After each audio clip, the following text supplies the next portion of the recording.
Ladies and gentlemen, thank you for tuning in to episode 63 of the Taking 20 podcast. This week, all about high magic versus low magic adventures. This week's sponsor, the Martian Environmental Protection Agency. Our planet is cold, dry, and desolate, and we aim to keep it that way. I promised a big announcement, and a big announcement is coming. I thought I'd have it ready for today's recording, but I discovered that the provider that I was going to use had a setting that they would not let me change that made it a hard stop. So instructions on how to sign up for the giveaway are coming soon. I promise I'm going to give you plenty of time to sign up and be eligible for the giveaway. By the way, I will at least let you know that the giveaway is going to be for a $50 Amazon gift card. Of all the things I've said on this podcast, my joke last week about the Pirates of the Caribbean 3 not being good has garnered probably the most response of any throwaway line in any episode I've ever recorded. To that end, I have some concessions to make. Yes, the opening with the hangings and everyone at the gallows singing "Hoist the Colors" was a bold opening. Everyone, let's sing together. Oh, look, we're hanging a kid. Disney logo. Yes, the battle at the end around the maelstrom was beautiful, but why have all the other ships there if they're just going to sit around and do nothing? All they were missing was like a popcorn ship so they could have refreshments while they watch. In between those two scenes, though, I stand by my statement. The movie is hot garbage. It's not as bad as 4 and 5, but still bad.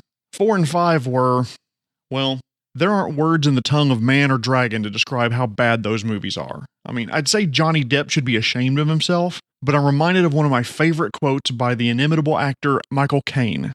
He made a dreadful movie called Jaws: The Revenge.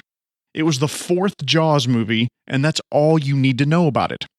When asked if he'd seen the film, he said, "I've never seen it, and by all accounts it's terrible. However, I have seen the house that it built, and it is terrific." I had some idea about this episode before I ever did some research on it, put some notes down, and I thought it would be a fairly simple topic, but wow, once I started digging, this was a much more complex topic than I expected. Some game systems, campaigns, and adventures treat magic like this special thing, with magic items like swords being scarce or not very powerful, while others hand out +1 weapons and magic spells like they're pine pollen. You leave work and there's 3 +1 arrows sitting on top of your car. This crap again? I got 70 of them at home. You throw them in the trash as you head into the house. So let's talk about the difference between low magic and high magic. In low magic settings, they're akin to low fantasy, which is where magical events or magical items almost intrude upon an otherwise normal world. Magic is rare, hard to come by. Spells, magical items, magical healing, hard to get. For those who have seen the show, Game of Thrones was low magic. Vast majority of the rules of that world were regular, boring old physics that we're used to on Earth. Very rare is the teen girl with 3 dragons, or a sorceress who can use blood magic, people who can take control of wild animals, or someone who can change their appearance at will. Book series and movie series Conan was low magic. People who could manipulate magic were present, but they were rare. Conan didn't understand magic at all. The big bad was a sorcerer, but it didn't seem like magic was common from the movies. The story The Hobbit is low magic. A magic sword is this rare thing, and Gandalf was one of the very few mages that were in the entire world. In contrast, high magic or high fantasy is where magic is common. Magic can be purchased, it's readily available, every town may have access to it. Every other tomb may have a body buried with a magic thingamabob. Both high magic and low magic campaigns can be fun. Really, it just has to do with the frequency of the magic being available, the power of the magic that's available, or both. And honestly, I wish we had different terms.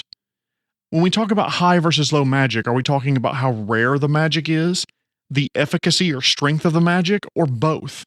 I do wish we would use different terms for those. But as you're designing your adventure or game world, you need to decide where you will be on both scales. Is magic rare and powerful? Is magic common and weak? Is magic common and powerful? Or is magic rare and weak? That might make for a boring story unless your campaign is about bringing strength back to magic items. Magic has begun to leak from the world, and the players are tasked with stopping it and reversing it if they can. God, that sounds fun. I'm going to throw that on the pile of stuff I'll never write, so if one of you puts a campaign like that together, reach out to me because I'd love to see where you take it. Gaming systems like D&D, Pathfinder, and GURPS can be run high magic, low magic, easily and successfully. But other game systems may be shoehorned into one or the other. Starfinder tends to almost have to be high magic, because it's in a far future where technology and magic work together. It's hard to run that as low magic when magic is so ubiquitous in the game setting. Other game systems like Dark Heresy, Warhammer Roleplay, Conan RPG are all low magic built into the system, and it may be hard to run them as high magic campaigns. So suppose you're designing a campaign and you're not sure whether you want it to be high or low magic. What's the difference? In low magic campaigns, magic is rare, coveted, fought over. Magic is a status symbol. Kings wear glowy cloaks to show how powerful they are, and they have access to these rare and amazing things. Even if the cloak wouldn't protect you from anything, and the only magic is that it glows. If the PCs start walking around town showing off their magic items all over the place, they may start garnering unwanted attention by ne'er-do-wells who want to collect those items for themselves. It's kind of like going to Las Vegas and having your cash hanging out of your pocket or purse. In a low magic campaign, buying magic items would be almost unheard of, maybe even not possible for single-use things like potions and scrolls. Leaders, kings, empresses would hoard these items to keep their family alive. Magic items in a low magic campaign world can swing the tide of a battle, or hell, maybe even a war. Magic might elevate someone from a nobody, the peasant who finds the magic sword, to suddenly now he's the talk of society. Just by possessing a magic item or understanding how to use it may elevate your caste in society. Magical healing would be rare, prohibitively expensive, if it's even available at all. Low magic doesn't have to mean no magic. You just have to have a reason why magic is present but rare. Is magic difficult to harness? Does it require special training? Only the chosen can wield it. Only people of a certain bloodline, and so forth. Some ancient civilization was more powerful and they could create and wield magic to amazing effect, but all that knowledge has been lost. Some artifacts are still around that were manufactured during this golden age, but the process just can't be duplicated in the modern world. Is there someone or something that's hoarding the magic from the other groups? Maybe there's so few magic items in the world because dragons believe that humans and elves and the other ancestries can't be trusted with its power. So much of the world's magic is secreted away in dragon hordes around the globe. Is magic use or creation inherently dangerous? Is it prone to mishap or accident, which would kill the creator? Maybe it has a chance to hurt the wielder just as much as the target. I was in a low magic campaign a long time ago, and to make up for the fact that magic was so rare, the DM allowed the party to undertake quests for rare components that we could use to upgrade our equipment in ways that was equivalent to giving them magical enhancements. I remember I needed silk from something called a sword spider to stitch my leather armor and make it more durable and resilient. It gave it the equivalent of an additional +1 armor bonus. In a low magic campaign, that's always an option. You can give your players a non-magical way to gain the equivalent effects to what magic gives you. In a low magic campaign, magic is going to garner notice, so something to think about is what magic looks like in your world. When you say magic sword, does it have to mean a glowy blue blade? Magic could be a term for better manufacturing or infused with power while it was being manufactured, or tiny little runes in the hilt that can easily be hidden. Check the rules for your game system, but not every magic sword glows and talks and can cook you a fine beef Wellington with no help. It could look like a plain old sword until the right combination of criteria happened. Think Lord of the Rings when they threw the One Ring into the fire and the script glowed on the ring. Or when the sword Sting glowed but only around orcs. But I digress. Low magic campaigns are by their nature more lethal than high magic campaigns. Healing isn't as prevalent. It's harder for PCs to get the numerical advantages over the huge number of baddies they're going to have to wade through in a campaign of any length. Resurrection, should a character die, may be difficult or even impossible. Think about your game system and creatures with damage resistance. A lot of times that damage resistance is overcome by, you guess it, magic weapons. And if magic is rare, any creature with that type of damage resistance is going to become a lot more powerful. If magic weapons are rare, you may have to adjust the DR rules to fit this campaign. You may need to scale creatures back, modify some statistics down, so you don't wipe the party with the first shadow they run into. Okay, so we've talked about low magic campaigns. How are high magic campaigns different? In high magic campaigns, magic often serves as a stand-in for technology in our modern world. I mean, imagine a fantasy city where there are continual flame torches lining the city streets. There are teleport stations that allow you to instantly travel to one part of the city or another. Magic potions, scrolls, items, spells are readily available for purchase. If you have a ye olde magic shop in towns within your campaign, it's a high magic campaign. As an aside, I think I'm going to have magic shops in my next campaign be like a chain store, like a Costco or Big Lots. I'm thinking right now the name Bottles and Blades, but if you got a better name for me, please send it to me at feedback@taking20podcast.com. I will give you all the credit in the world, and I'll make sure I give you a little something for the effort. Whatever I name this chain of magic shops, the proprietor is going to be the same person, whether the party comes in day or night, any city across the globe. It's always open, and even multiple locations have the same blue-skinned, extra-dimensional proprietor of a race called the Mercane. My idea, by the way, in my head is that the whole shop is an extra-dimensional space that's connected to all of the other shops. That's why they have so much inventory available in the back where the PCs aren't allowed to go.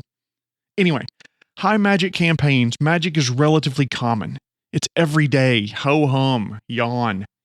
Non-adventuring commoners have experience with magic in some way. Imagine that city I talked about before. Magic lights are common. Maybe golems deliver the mail. Murders are solved with speak with dead spells. We have this mystery. Yes, dead person, who killed you? Bob. Okay, thanks, appreciate it. Let's go arrest Bob. Unseen servants are present in every tavern and shop to clean and keep everything running smoothly. High magic worlds, when I think about this, it reminds me of an old joke. A magician's working on a cruise ship and he does the same act every night. Every night the captain comes to see him and brings his pet parrot with him. Well, after a few nights, the parrot starts catching on to the magician's act. In the middle of the tricks, the parrot would squawk, "It's in his sleeve, it's behind his hand, there's another lady in the box." The magician's annoyed with the parrot, but since it belongs to the captain, he says nothing. That night, the ship hits an underwater rock and the entire cruise ship sinks. The only survivors are the magician and the parrot floating together on a door. 2 days pass and neither one of them says a thing to the other one. They're just glaring. Until finally the parrot says, "Okay, I give. Where's the boat?" In high magic campaigns, not only are magic items common and magic is well understood, but almost it loses its wonder in a way, like the parrot. It may be really, really rare for relatively low characters not to have a permanent magic armor or cloak or weapon or other device. Magic items in a high magic campaign become just another type of treasure, something to be exchanged for cash whenever they return to town. If magic items or spells are readily available for players, they're also readily available for baddies, though. So make sure you buff up your bad guys with appropriate magic items. If powerful magic is common, then you may run into scenarios where death is a mild inconvenience, because you can just go get resurrected in the next small town. Traditional transportation methods are only used when magical means cut too deeply into profit margins. Let's do a thought experiment. Suppose a continent has 9 major cities, all connected via magic teleportation hubs. They transport entire wagons at a time with no error. Each city maintains a fleet of airships to get resources to nearby towns who don't have these hubs. Operation of these hubs is cost effective, so no one travels over land anymore. Well, if that's true, then what happens to the roads that aren't being used? Is the kingdom going to pay for roads that nobody wants to use anymore? Why would they? What about the inns and taverns and small stopover towns along the way? They're going to close and shrink because no one uses them anymore. Areas outside the city may become more wild since there aren't people traveling along the roads. And since areas outside the city are dangerous, more people use the teleportation devices and it becomes this self-sustaining system. Cities build large walls to keep out the ever more numerous threats from the wild, and ancestries that aren't part of a quote-unquote civilized society may try more and more desperate methods to gain access to some of this technology that they've been cut off from. There may be bigger and stronger monsters that evolve out in these wilds to hunt ever bigger prey. The teleportation devices could be run by the state or they could be privately owned. Supply and demand maybe drives the cost up and down as market dictates, or maybe it's a fixed price set by the state.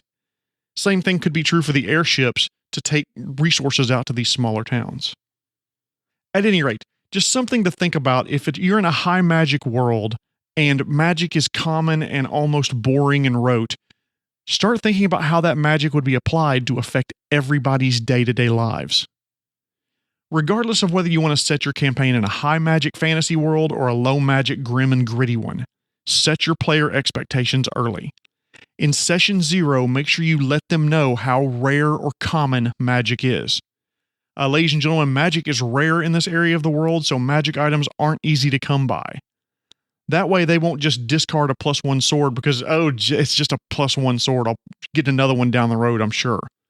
It's a rare and powerful item in this world that may even merit changing your character's build to take advantage of this powerful gift. Thank you so much for listening to episode 63, all about high magic and low magic adventures. I once again want to thank our sponsor, the Martian Environmental Protection Agency. Hey Earth, stop dumping your fucking robots on our planet. We just buried the last one. My name is Jeremy Shelley, and I hope that your next game is your best game.